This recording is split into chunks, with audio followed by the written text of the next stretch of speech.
sponsored the WON Cartoon+Starcade.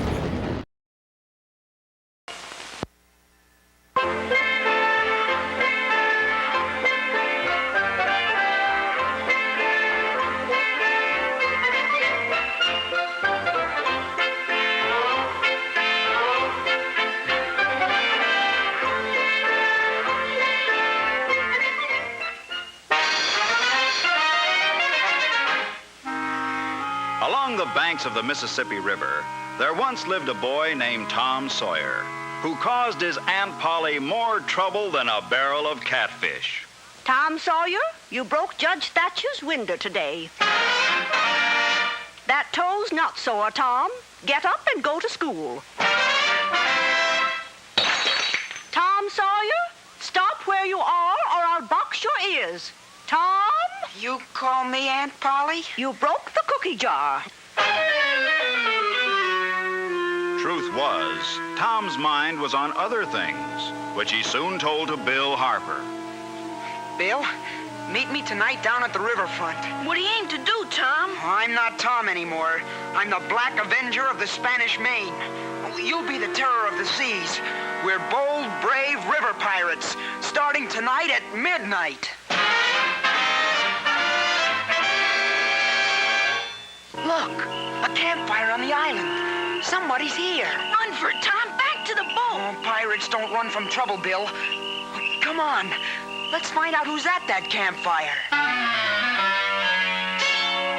Creeping to the campfire, the pirates came upon two men quarreling with each other, Dr. Robinson and Injun Joe.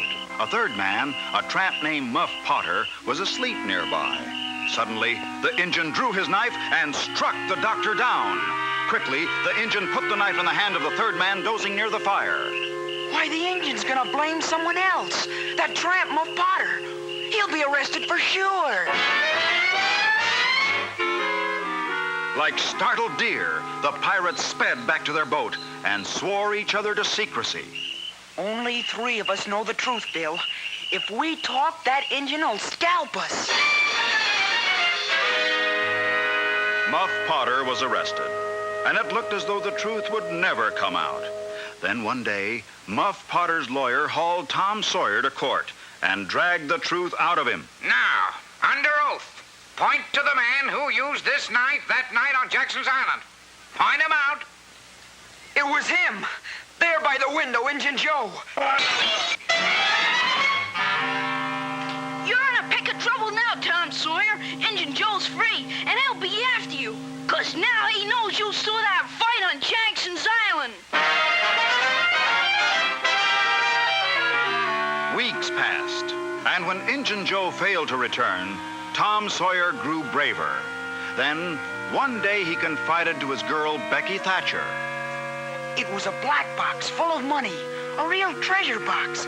Oh, that's what Doc Robinson and Injun Joe quarreled over.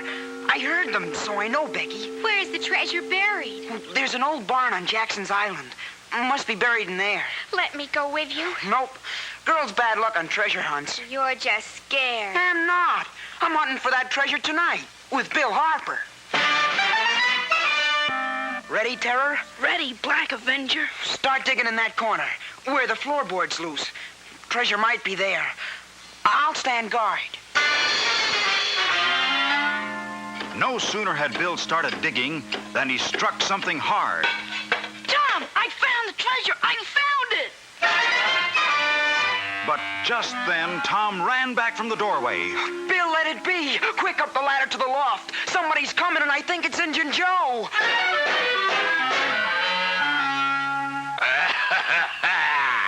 Somebody try steal money.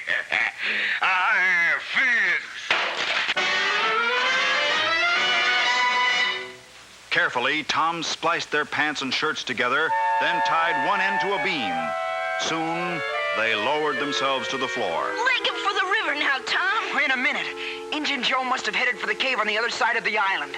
He's gonna rebury the treasure there. Let's go after him. Not me. I'm going home. Not long after, a ferry boat took a picnic crowd to Jackson's Island, and Tom invited Becky Thatcher along. Do you really think Injun Joe hid the treasure in the cave, Tom? Well, I'm not sure, but it would be a good place. Why don't we explore it right now? Suddenly, Tom tripped over something, fell to his knees. Becky, look what I tripped over, the treasure. That's wonderful. Now let's go back. Wait, I can't see the entrance to the cave anymore. Becky, we're lost. Grimly, Tom and Becky wandered underground. They had almost given up when they made a turn in the passageway, and then... Look, a light. There's the entrance. We're safe. Later on, Tom told the townspeople about the cave. They were sure Injun Joe would return to get his treasure, so they set up a guard and waited. One day, he returned and was caught. I give up. I go peaceful. Tom had helped catch Injun Joe, so he was a hero. And he had his share of the treasure, too. But all the money in the world couldn't keep him out of trouble, nor keep him from having more adventures.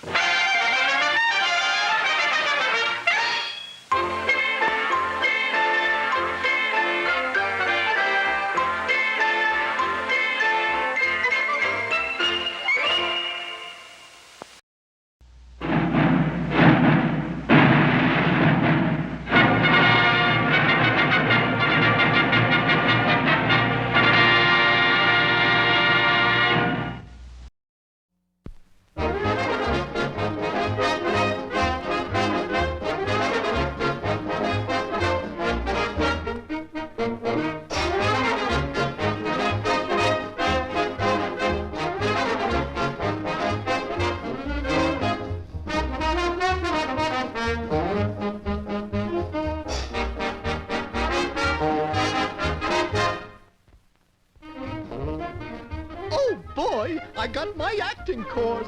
Now I can be a real actor. Wake up, Rudy. Look what I got.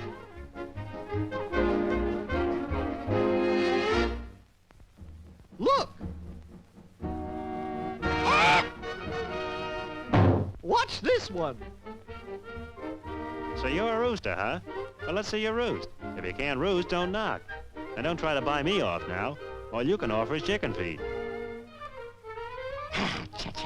Everybody likes me acting, including me. I'm the sheriff in these parts, and I've got my duty to perform. I'm not deserting my post. I'd rather desert my wife.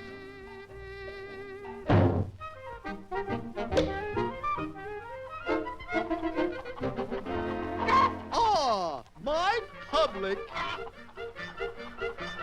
Ah, my darlings, I am waiting for you.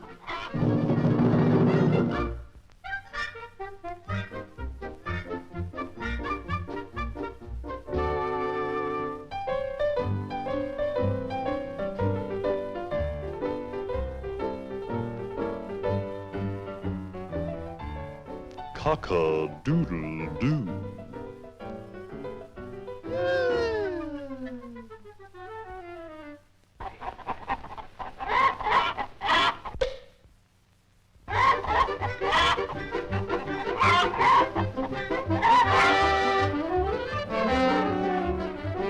Hey, there's a new rooster in the barnyard. What? What is this?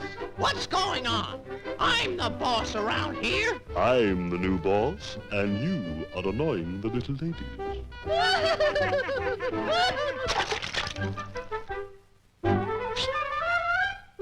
You're the guy that hit my pal, and I'm the guy that's gonna give it to you.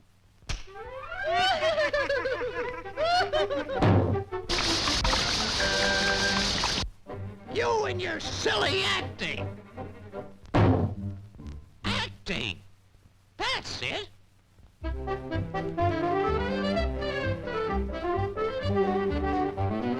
Here, you act like a fox attacking the barnyard, and I'll come to the rescue and be a hero. We'll show up that new rooster.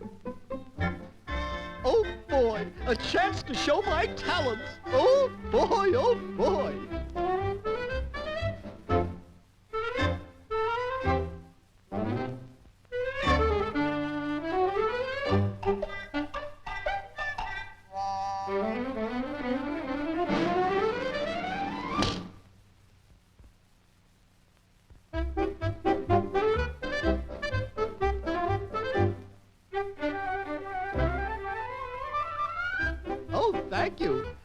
learning to act like a fox so I can help Rudy Rooster be a hero in the barnyard. You're pretty good, pretty good.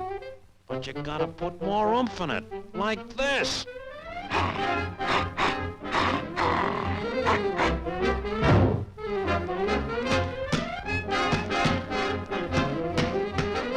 Now keep rehearsing.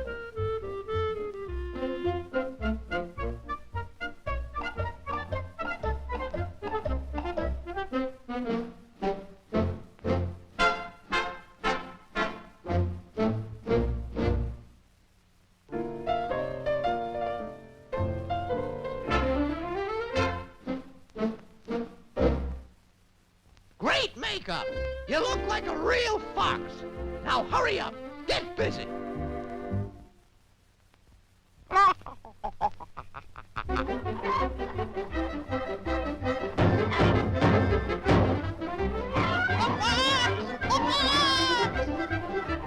Don't worry, girls. I'll save you.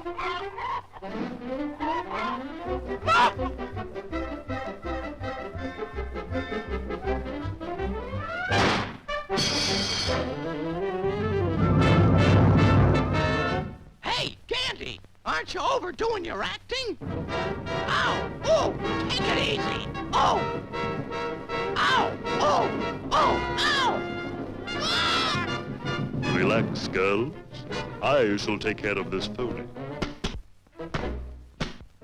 All right, actor, commence the action. You hit me. You hit me again. Pardon me, have you seen Mr. Rudy?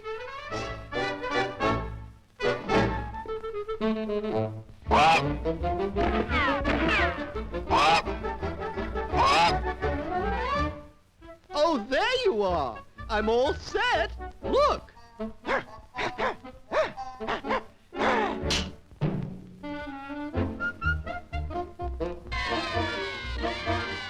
hero! He saved us.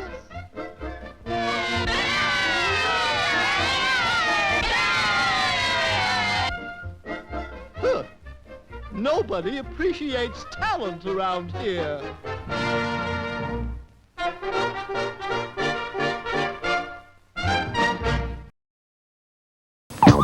The Cartoon+Starcade will return after these messages. Good evening, my dear fiends. Good evening. I am Bobby Gamonster, and this is my co-host, Boris T. Buzzard, and we both host the Monster Movie Night. And you can watch it right here on WON television stations. Right, Boris? So, just check your local listings to see what times and days or nights that we'll be on. And please do check in with us because we have such wonderful films, spooky and creepy and kooky sometimes, eh, Boris? And until then, keep screaming.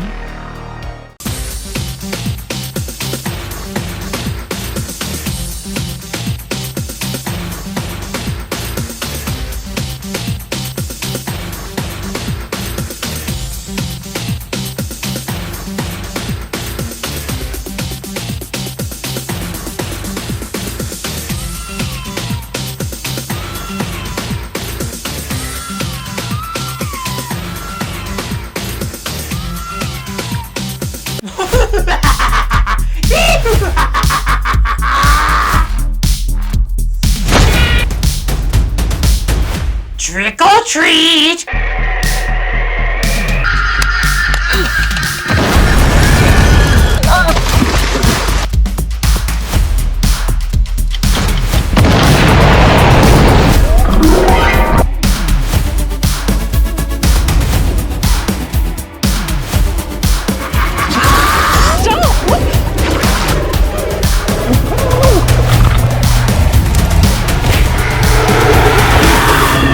Wait till you hear what just happened.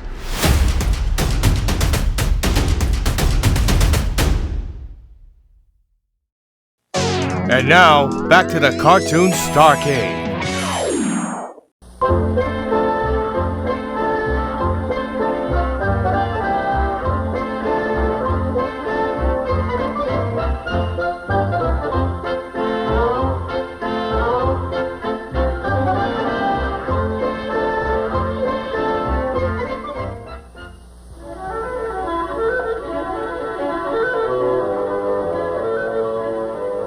Once in the forest on the shores of the great lake we call Lake Michigan lived an Ottawa Indian boy. The boy had a name, but everyone had forgotten it. They called him Lazy Bones, but they said it with a smile, for the boy wasn't really lazy. It was just that he was always watching, always wandering by himself. Sometimes he would watch the women pounding corn into meal. Sometimes the boy watched the men before a hunt making arrowheads out of flint.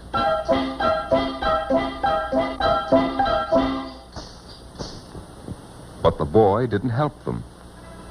Instead, he went by himself, far into the woods, always quiet, always watching. He saw where the red squirrel hid its nuts. He saw where the deer drank and where the wolverine left his big paw marks. He had one friend, a little girl named Gray Fawn, and he told her stories about the woods. The woods and I understand each other. The trees are my friends. The birds and bees are my friends, and the animals come at my call. Oh, for they are all my friends. One morning, Gray Fawn went to gather berries, and by late afternoon she had not yet returned. The men of the tribe found her moccasins near the lake, but they didn't find Gray Fawn. The chief, her father, cried angrily, "She must have been captured by the Saginaws." The men painted their faces and prepared for war.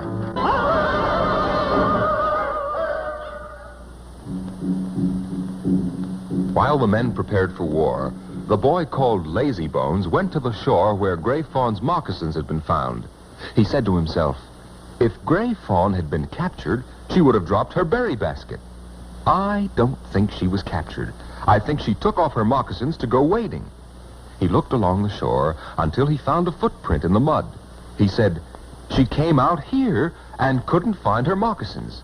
He sang, my woodland friends, tell me where is Gray Fawn? Which way did she go? Oh, tell me, please, that you know, and your signs I will follow to her. Oh,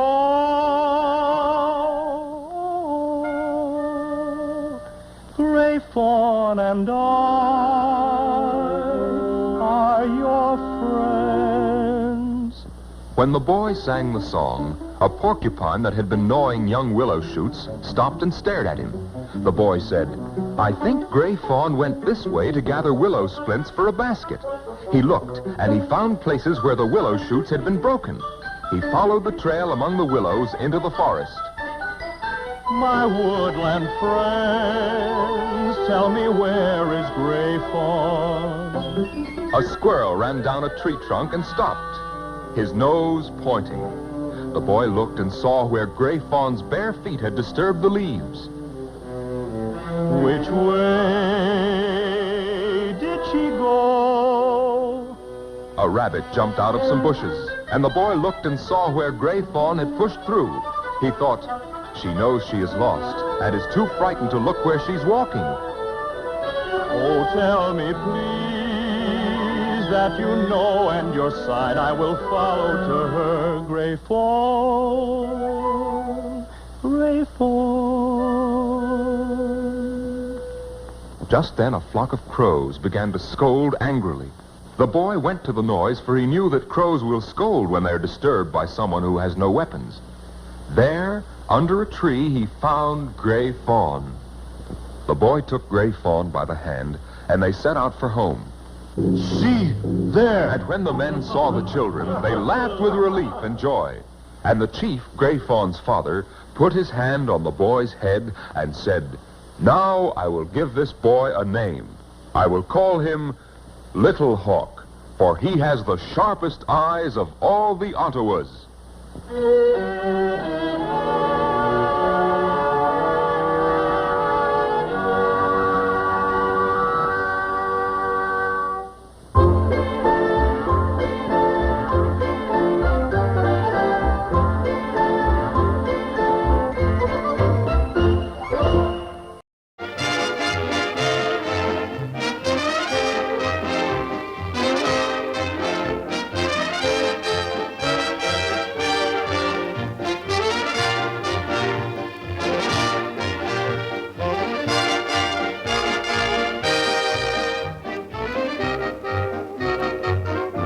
This is the peaceful little village of Terrytown. And this is the Terrytown High School. And every afternoon, precisely at 3 o'clock,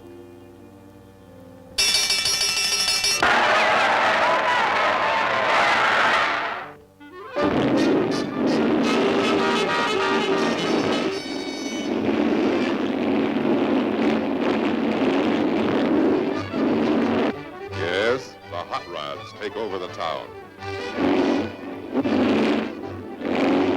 No driver was safe from these little speed demons.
Beneath the hoods of these old jalopies were powerful engines that the little drivers nursed like babies.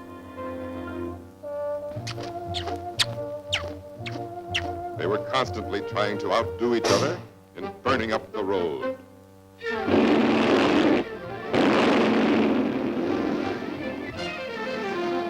Now, the little mice didn't realize that their wild driving was leading them into real trouble, that evil eyes were watching. And a plan was being formed by their arch-enemies, the cats. Now, here's what we'll do. Boy, what a car. Wow, she's a beauty. Hey, I bet she can really travel. If you kids want to see some real speed, try and keep up with me. Let's go get 'em, boys.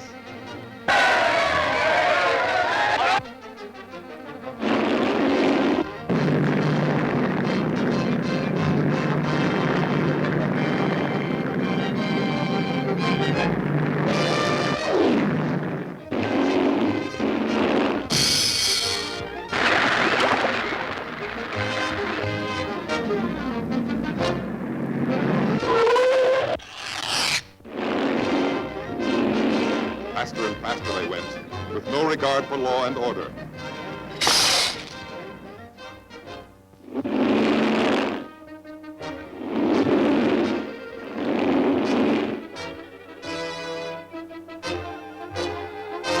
In no time, the cat had led the hot rods far out of town.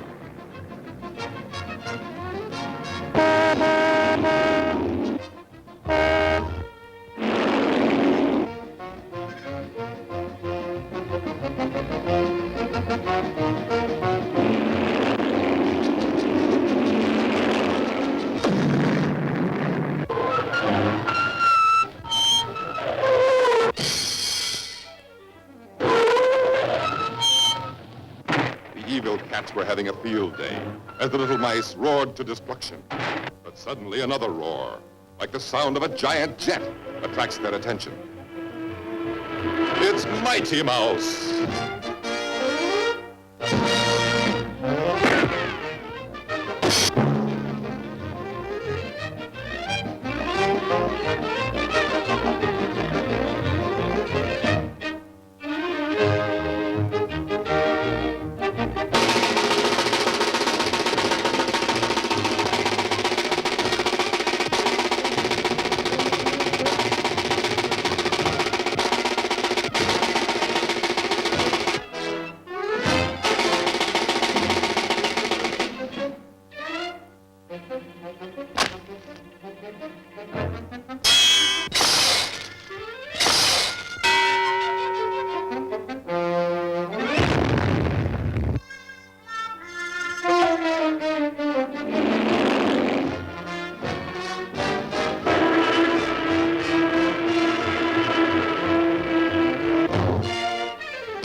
So the little speeders learned their lesson and never drove hot rods again.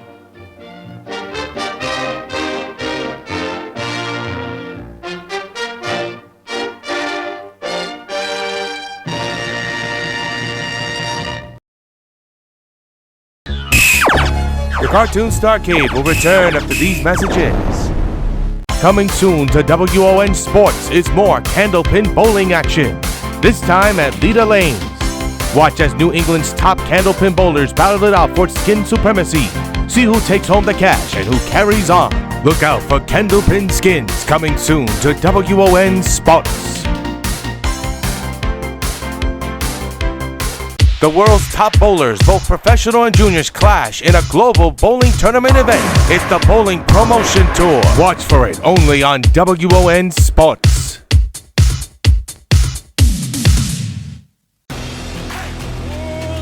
Wrestling with memory of Harley Race. When you get in the ring with us, it is over before it started. World League Wrestling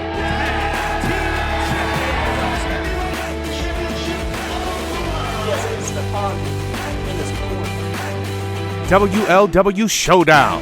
Watch for it only on WON Sports.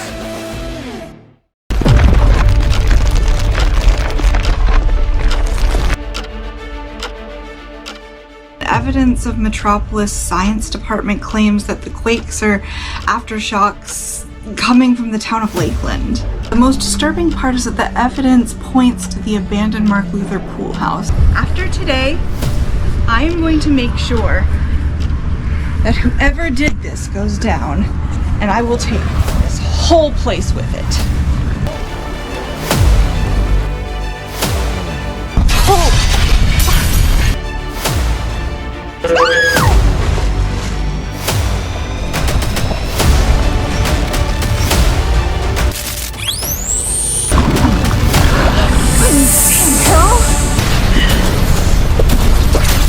Oh my freaking god.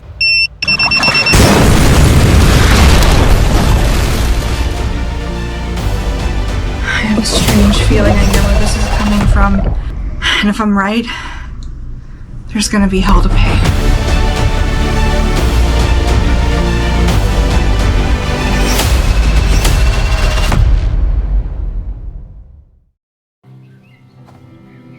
For decades, I've taught you everything I know.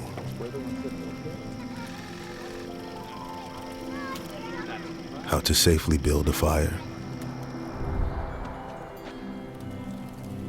How to control the flames.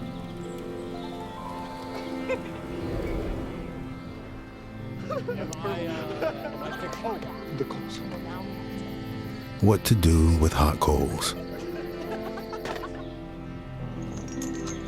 how to secure your chains. There's no sparks.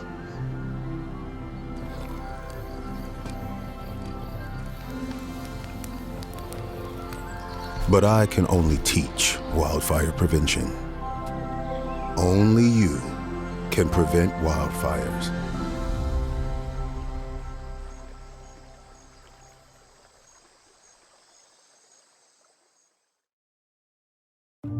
I was a technical sergeant, E6. I served in Vietnam in 1969. I am a U.S. Army veteran. Have you ever helped a fellow veteran? Of course. Yes. Try to always be there for each other. I do my best reaching out to my brothers and sisters in arms. Have you ever asked for help yourself?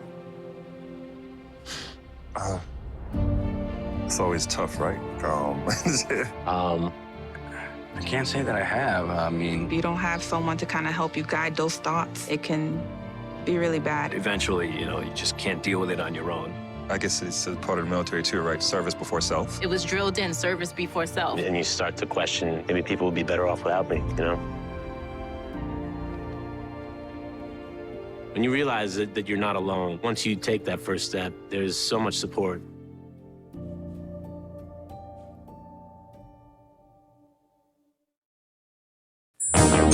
And now, back to the Cartoon+Starcade.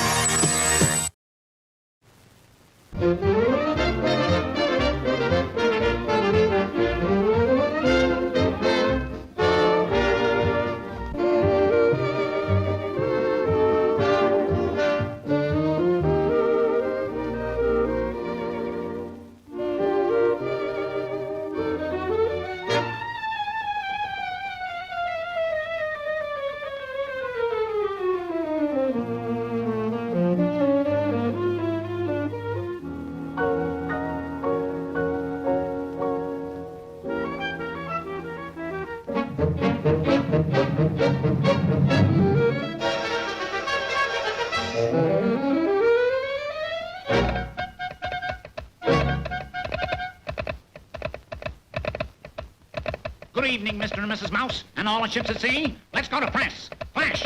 A giant planet has been sighted racing through the sky and heading straight for Terrytown.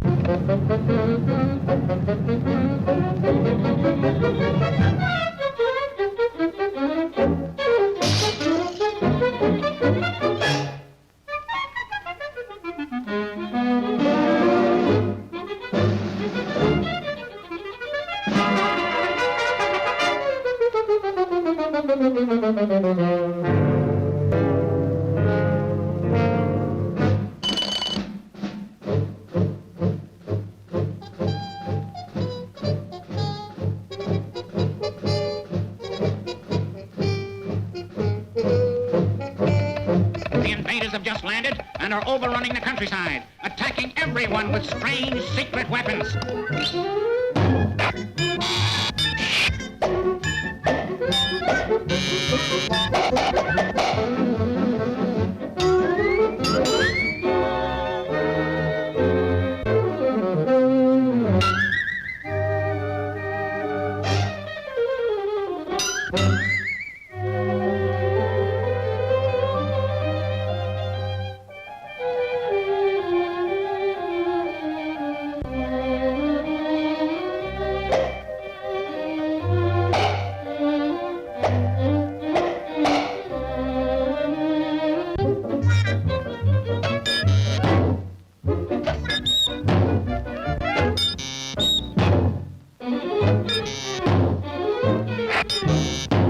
Like a losing battle, folks, but keep calm like me. Don't get excited. Don't get excited.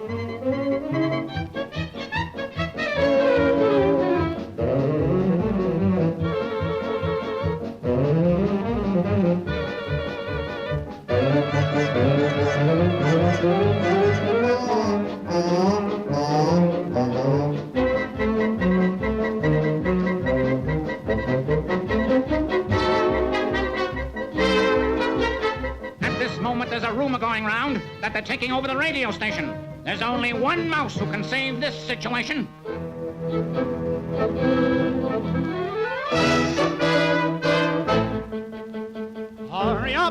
I have a job to do.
Start the day with a song and sing the whole day through. Even while you're busy working, do just like the birdies do. Though the day may be long, you never will go wrong. Off key, on key, any old key, just start the day with a song.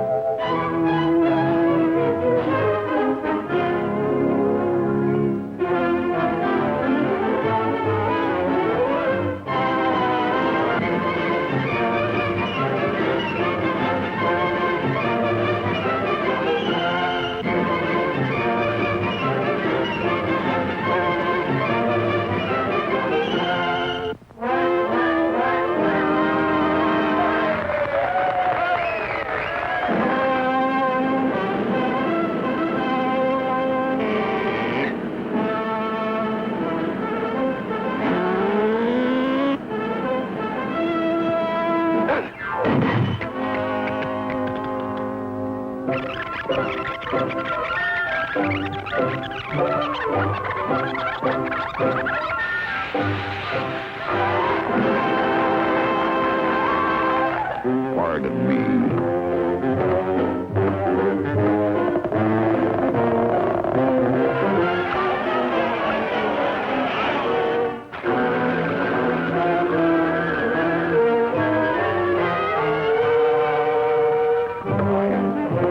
I beg your pardon.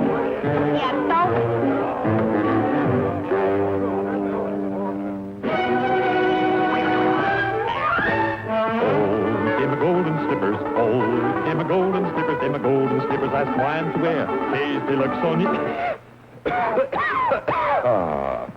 Pardon me, folks. I got a frog in my throat. Oh, in my golden slippers, oh, in my golden slippers, in my golden slippers, I swine to wear to walk the golden street.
1 root beer, please.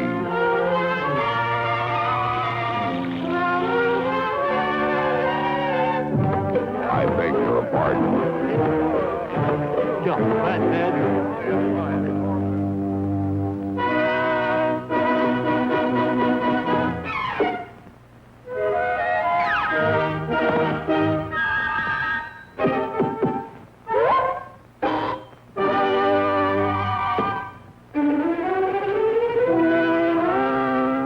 Come on, folks. Let's all join in and sing about that grand old river boat, the Robert E. Lee. Just follow the bouncing ball.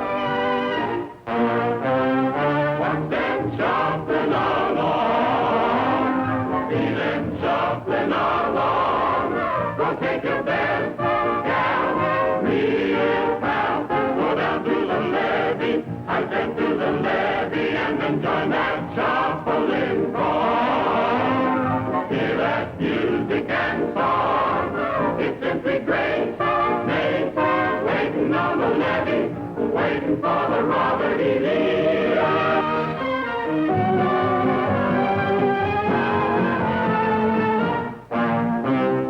Watch them shuffling along, see them shuffling along. Go take your best gal, real pal. Go down to the levee, I said to the levee, and then join that shuffling throng. Hear that music and song, it's simply great. Waiting on the levee, waiting for the Robert E. Lee.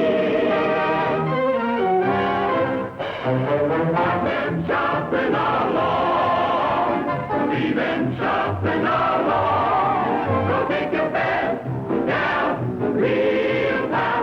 Go down to the levee, I said to the levee, and then join that shuffling throng. Hear that music and song, it's simply great. Waiting on the levee, waiting for the Robert E. Lee. Pardon me.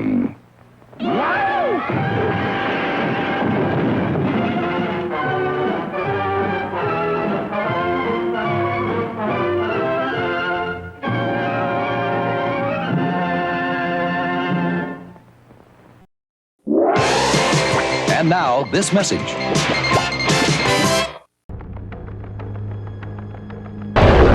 Hold on, whoever you are. I'm here to rescue you. Welcome to my world. You've made a big mistake. Big mistake. Attempting to come in here and kill Kara Kent. What? Kara Kent? Who's that? Are you crazy?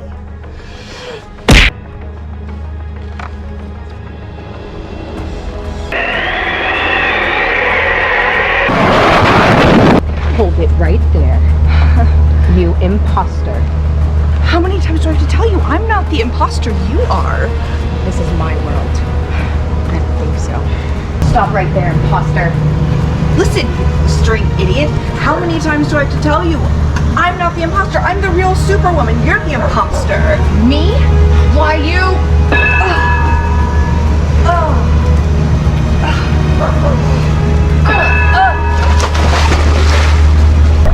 You are a very brave and stupid woman. You've crossed the line. You insulted my intelligence and invaded my area. The people in this world who cross me get punished in the most brutal and lethal way. You're going to find out that I mean business.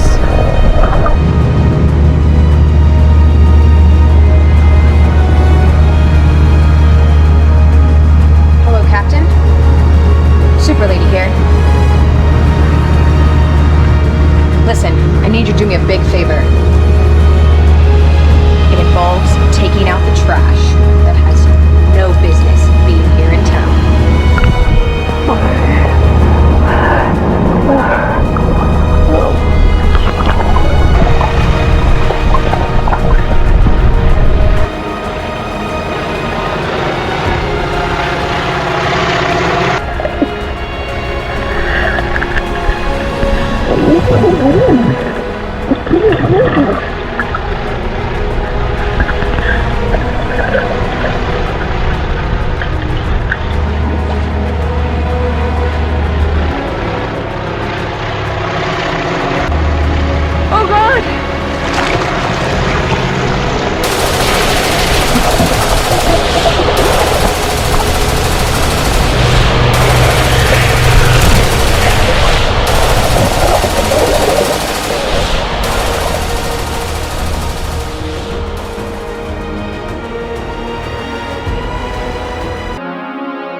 called me as Emily and lured me down here.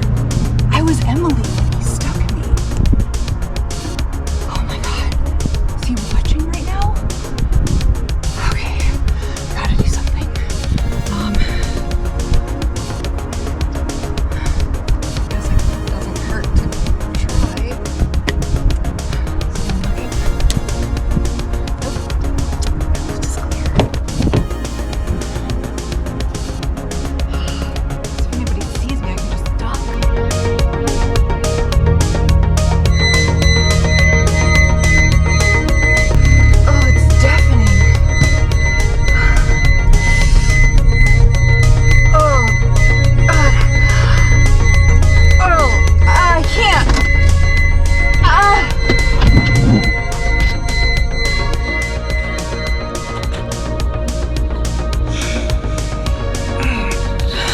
Who the hell are you?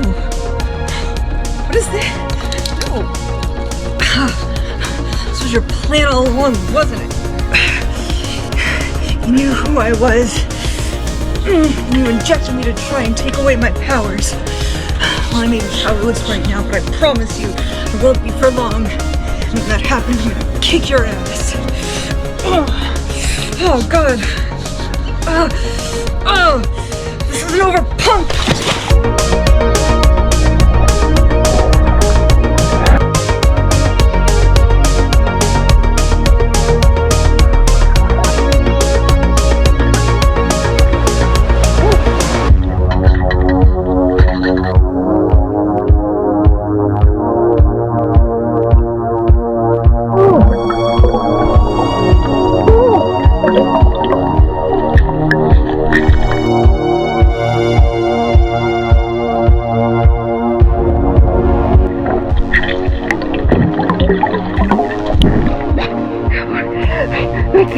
Really?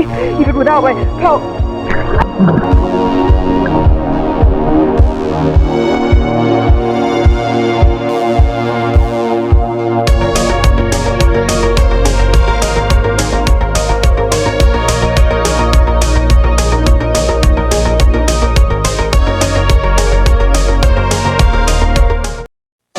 And now, back to the Cartoon+Starcade.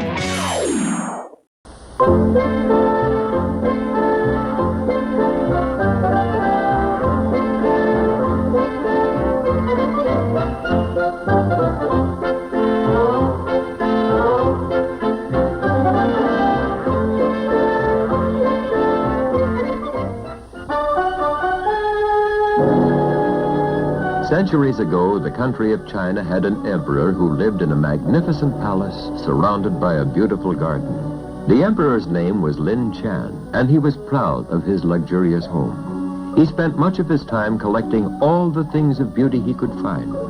He wanted to have the best of everything to make his palace the showplace of the world. Just beyond the palace grounds, there was a thick forest, but Emperor Lin Chan had never wandered through its winding paths. However, many fishermen, farmers, merchants, and travelers had, and they all stopped to hear the song of a nightingale. It was the most wonderful melody they had ever heard.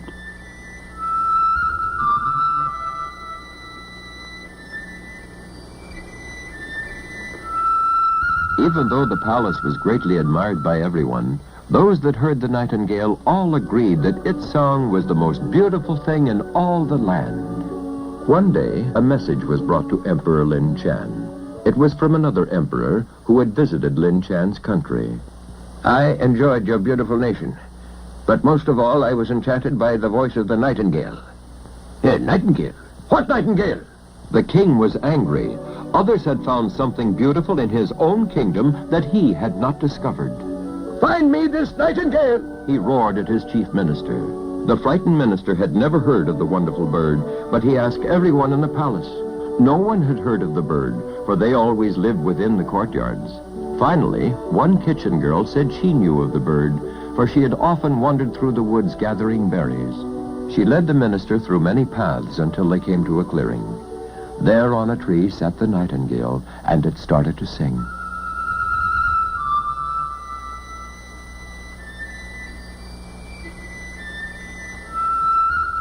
The minister knew this must be the bird the emperor wanted.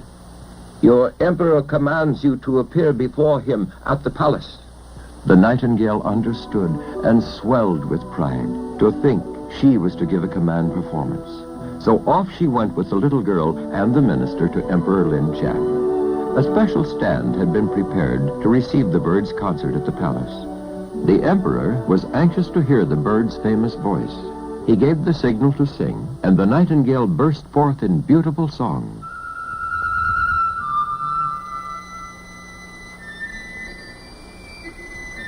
The emperor was amazed at the beautiful song.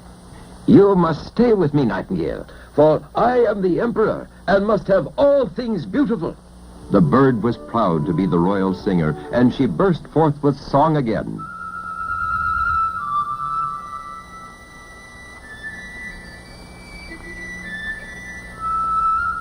Months passed, and the nightingale continued to please Emperor Lin Chan with her songs.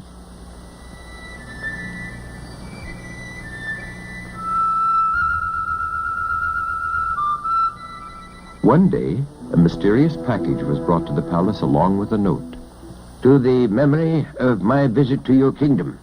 A gift from one of my grateful visitors who enjoyed all this beauty. Indeed, it was a rare gift. A mechanical bird covered with beautiful jewels. What a beautiful present. The emperor wound up the spring, and the bird started to sing.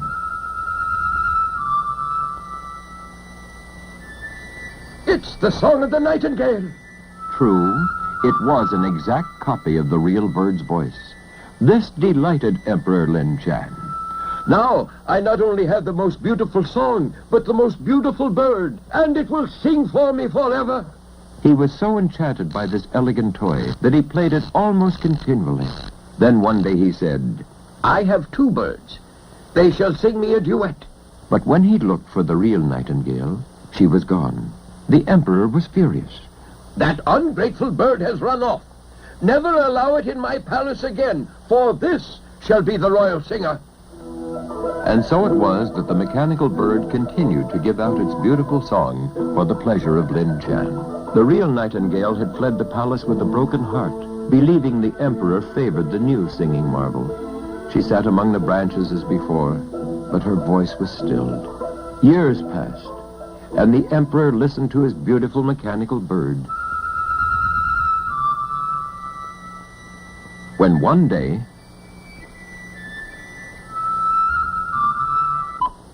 something had gone wrong. The spring had broken, and the machinery was torn apart. The emperor became excited. Get me all the craftsmen in the kingdom! But, work as they would, the results were always the same. The bird would no longer sing.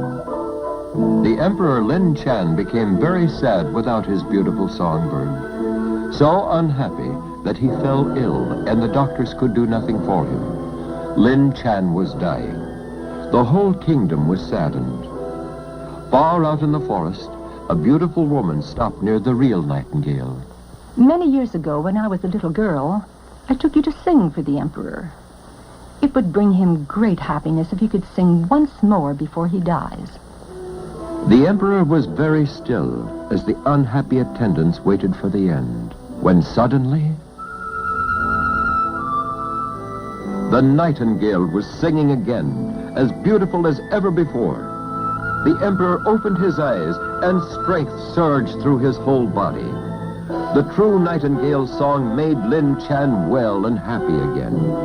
The kingdom rejoiced, and the nightingale took her place of honor as the royal singer forever after.